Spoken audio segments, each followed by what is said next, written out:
vamos voltar à nossa rotina, tá?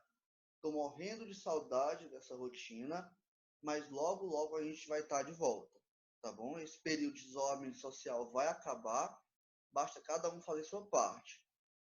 Nesse período que nós vamos iniciar com essas aulas à distância, a gente vai dar uma pincelada por todos os conteúdos que nós passamos, tá? Depois continuar.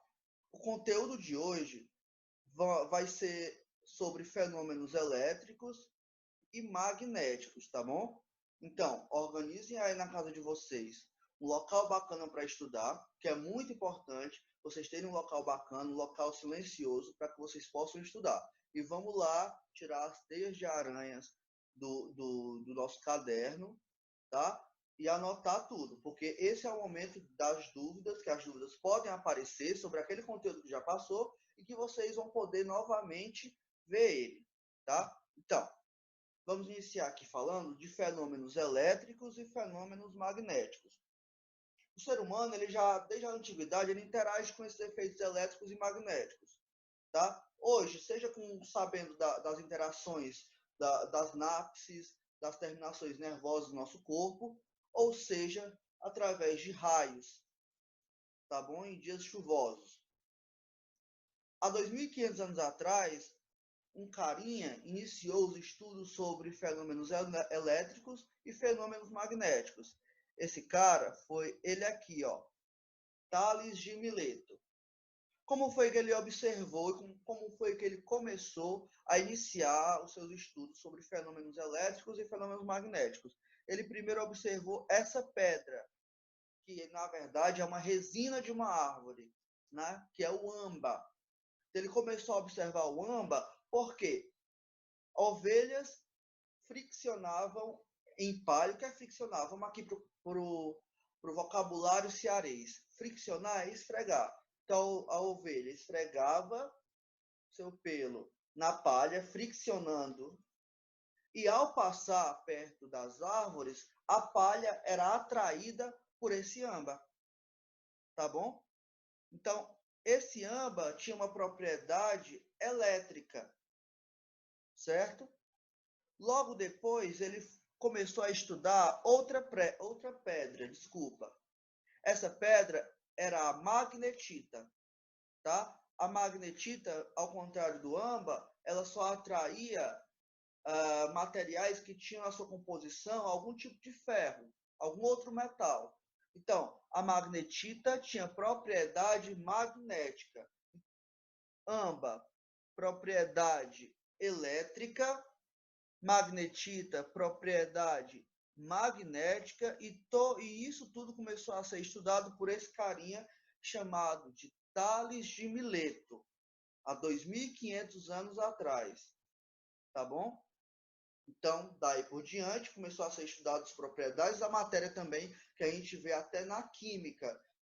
Uma propriedade da matéria, nós vemos modelos atômicos, e através dos modelos atômicos, esses fenômenos elétricos e magnéticos também começaram a ser mais intensificados. Então, a eletricidade e a matéria. Como é que eu posso associar isso? Os átomos existem, nós sabemos o quê?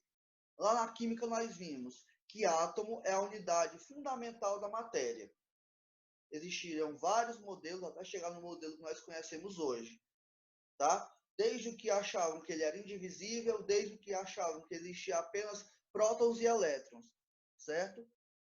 Então, esse modelo é o que nós adotamos hoje, onde existe um núcleo, onde nesse núcleo existem partículas sem carga e partículas positivas, tá? Chamados de prótons e nêutrons. Dentro do núcleo do átomo existem prótons e nêutrons, tá? Onde os prótons possuem carga positiva e os nêutrons possuem carga positiva e negativa, digamos assim, porque ele não possui carga, ele é neutro, tá? E orbitando sobre o núcleo, nós temos essa eletrosfera, onde na eletrosfera, obviamente, estão os elétrons. E esses elétrons possuem carga negativa, certo? Só voltando aqui para o contexto histórico. Elétron vem do nome electron, que significa âmbar. E provavelmente o nome magnetita vem de uma cidadezinha chamada Magnésia, na Grécia. Tá certo? Continuando. A carga de um corpo. A carga de um corpo ela pode ser positiva, ela pode ser negativa e ela pode ser neutra. Quando é que a carga de um corpo vai ser neutra? Digamos que aqui eu tenho dois corpos. Se esse corpo aqui tem positivo, positivo, positivo, e aqui negativo, negativo, negativo, ou então, vamos botar uma forma aqui, desculpa, vamos botar uma forma mais fácil. Digamos que nesse corpo eu tenho positivo, positivo, positivo, e negativo, negativo, negativo.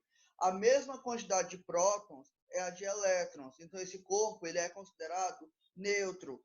Se eu, por acaso, tirar um elétron desse corpo, ele vai ficar carregado positivamente. Mas se eu adicionar elétrons, ele vai ser um corpo carregado negativamente. Então, nesse caso, gente, quando se ganha elétron, a carga desse elétron vai ser negativa. E quando se perde elétron, a carga é positiva. Deixa eu anotar aqui para vocês. Ó, vou botar tudo em partes para a gente poder entender. Se eu tenho um corpo que ele tem próton, próton, próton, elétron, elétron, elétron, isso aqui vai ser o quê? Me responda. Vamos dar onde? Dora Aventureira. Isso aqui vai ser um corpo neutro, exatamente. Então, se eu tenho aqui um corpo carregado, um próton, próton, próton, elétron, elétron, esse corpo vai ser o quê? Carregado o quê? Positivamente. Muito bem. Positivamente. E se eu tenho, vamos desenhar novamente aqui, um corpo positivo, positivo, positivo, negativo, negativo, negativo, negativo. Esse corpo vai estar carregado negativamente. Negativamente. Tá bom? Então vamos lá, ó, preste atenção. Se eu ganho elétrons,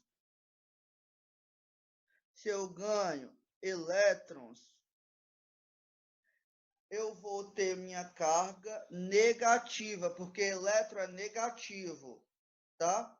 E se eu perco elétrons, eu vou estar com a carga positiva, tá? Então é assim que a gente, digamos, lê a carga de um corpo. Neutro é quando tem a mesma quantidade de prótons igual a quantidade de elétrons.